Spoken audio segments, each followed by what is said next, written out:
कि मासूम जिंदगी पर हमला किया जा रहा है, वो कितने अजीम है। दिल से सुनिएगा, राज्य में मुताला कर रहा था तो ऐसा लगता था कि जैसे अभी दिल निकल जाएगा, इतनी अजीम हस्ती की तौहीन। अल्लाह, मैं चंद हदीसें जल्दी जल्दी पढ़ देता हूं आपके सामने कि सरकार कैसे थे।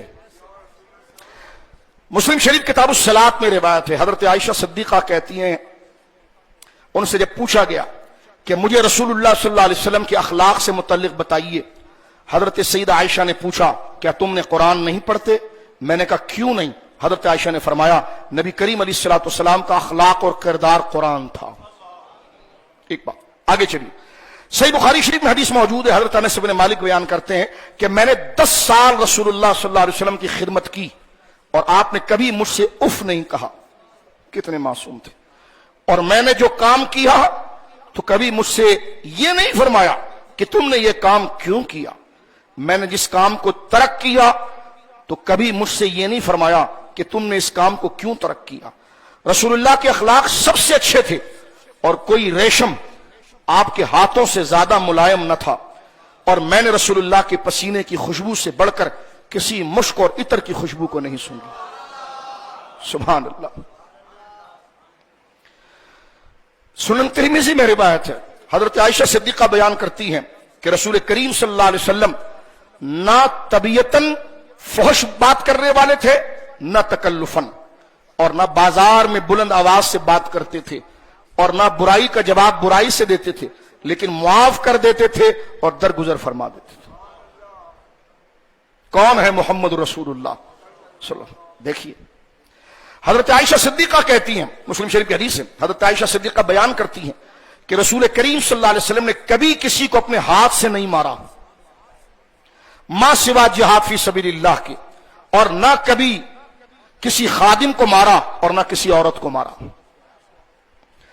हजरत आयशा सिद्दीका कहती है, बुखारी शरीफ है, रसूल करीम सल्लल्लाहु अलैहि वसल्लम को कभी किसी जुल्म का बदला लेते हुए नहीं देखा गया जब तक अल्लाह ताला के महारिम और उसके हुदूद में से किसी हद को ना तोड़ा जाए। और जब अल्लाह ताला के महारिम में किसी चीज को पामाल किया जाता तो आप सबसे ज्यादा गजबनाक होते थे। और जब भी आपको 2 चीजों का इख्तियार दिया जाता तो आप उसको इख्तियार करते जो ज्यादा आसान हो, बशर्ते कि वो गुनाह ना हो। अब इमाम हसन से सुनिए, इमाम हुसैन ने अपने नाना जान का नक्शा पेश किया। शमाइल तिरमिज़ी, हजरत सैयदुश शुहदा गिरामी हजरत अली से सुना, अपने वालिद से रसूलुल्लाह सल्लल्लाहु अलैहि वसल्लम की, फरमाते हजरत इमाम हुसैन बयान करते हैं कि मैंने अपने वालिद से रसूल करीम सल्लल्लाहु अलैहि वसल्लम की अपने हम नशीनों के साथ सीरत से मुतल्लिक सवाल किया तो उन्होंने कहा रसूल करीम सल्लल्लाहु अलैहि वसल्लम के चेहरे पर हमेशा बशाशत और खुशी रहती थी। आप बहुत नरम मिजाज थे, आपसे बात करना बहुत आसान और सहल था। आप बद मिजाज और सख्त दिल न थे, न बद गुफ्तार थे, न लोगों के अयूब बयान करते थे, न बुखल करते थे, फजूल बातों की तरफ तवज्जो नहीं करते थे। जो शख्स आपके पास कोई उम्मीद लेकर आता आप उसको मायूस नहीं करते थे और किसी को नामुराद नहीं करते थे। आपने अपने लिए 3 चीजों को छोड़ दिया था। आप बहस और तकरार, ज्यादा बातों और बेमकसद कामों में नहीं पड़ते थे। आपने लोगों के लिए भी 3 चीजों को छोड़ दी थी। आप किसी शख्स की मुजम्मत करते थे और ना उसका ऐब निकालते थे और ना किसी के पोशीदा चीजों को मालूम करते थे, और सिर्फ इसी मामले की बात करते थे जिसमें आपको सवाब की उम्मीद होती थी। और जब आप गुफ्तगू फरमाते तो आपके हम मजलिस इस तरह आपके अपने सरों को झुका लेते जैसे उनके सरों पर परिंदे हों, और जब आप खामोश होते तब वो आपसे कोई बात करते थे और वो आपके सामने किसी बात में बहस नहीं करते थे। और जब कोई शख्स आपसे बात करता तो सब उसकी बात खत्म होने तक खामोश रहते। जब आपके शुरकाए मजलिस हंसते तो आप भी हंसते, और जो चीज पर वो ताज्जुब करते तो आप भी ताज्जुब करते।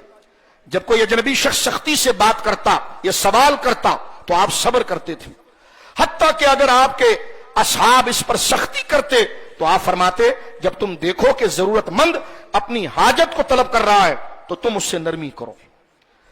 آپ بغیر نوازش اور عطا کے اپنی تعریف کو قبول نہیں کرتے، ہاں آپ کسی کو کچھ عطا کرتے اور وہ آپ کی تعریف کرتا تو آپ قبول کر لیتے۔ آپ کسی کے کلام کو منقطع نہیں کرتے، حتیٰ کہ وہ شخص حق سے تجاوز کرتا تو پھر آپ اس کی بات کو کاٹتے اور اس کو روکتے، اور یا تو پھر اٹھ کر آپ تشریف لے جاتے۔ یہ نبی کریم علیہ الصلوۃ والسلام کی معصوم زندگی کے حالات ہے۔ آخری روایت سنیے، حضرت عمر کہتے ہیں کہ ایک شخص نے رسول کریم کے پاس آ کر سوال کیا، کچھ چیز چاہیے تھی کہ آپ اس کو کچھ عطا کریں۔ نبی کریم علیہ الصلوۃ والسلام نے فرمایا میرے پاس اس وقت کوئی چیز نہیں ہے، لیکن تم میری ضمانت پر دکان پر جا کر کوئی چیز خرید لو، میرے پاس مال آیا تو میں ادا کر دوں گا۔ حضرت عمر نے عرض کی یا رسول اللہ آپ عطا کر چکے ہیں اور جس پر آپ قادر نہیں ہیں اس کا اللہ تعالیٰ نے آپ کو مکلف نہیں کیا۔ نبی کریم علیہ الصلوۃ والسلام نے حضرت عمر کے قول کو پسند نہ کیا۔ پھر انصار کے ایک شخص نے کہا یا رسول اللہ آپ خرچ کیجئے، عرش والے سے مال میں کمی کا خوف نہ کریں۔ تب رسول اللہ صلی اللہ علیہ وسلم مسکرائے اور آپ کے چہرے سے خوشی ظاہر ہوئی اور آپ نے فرمایا مجھے اسی چیز کا حکم دیا گیا۔ صحابی کہتے ہیں حضور کسی کو ترچھی نظر سے نہیں دیکھتے تھے۔ ایک کام تھا تو صحابی نے کہا کہ حضور آپ مجھے آنکھوں کا اشارہ کرتے، فرمایا نبی آنکھوں سے خیانت نہیں کرتا۔ حضور کبھی کسی سے یوں بات نہیں کرتے تھے، یوں بات کرتے تھے۔ جب حضور کی طرف کوئی متوجہ ہوتا تو پورا اپنا چہرہ اس کی طرف کرتے تھے۔ اس کو قرآن نے کہا نون والقلم وما یسطرون، ما انت بنعمت ربک بمجنون وان لک لاجرا غیر ممنون وانک لعلی خلق عظیم۔ حبیب آپ کو ہم نے خلق عظیم دیا، اور پھر مشرکین سے فرمایا فستبصر ویبصرون، تم بھی دیکھو گے حبیب اور ان کو بھی پتا چل جائے گا۔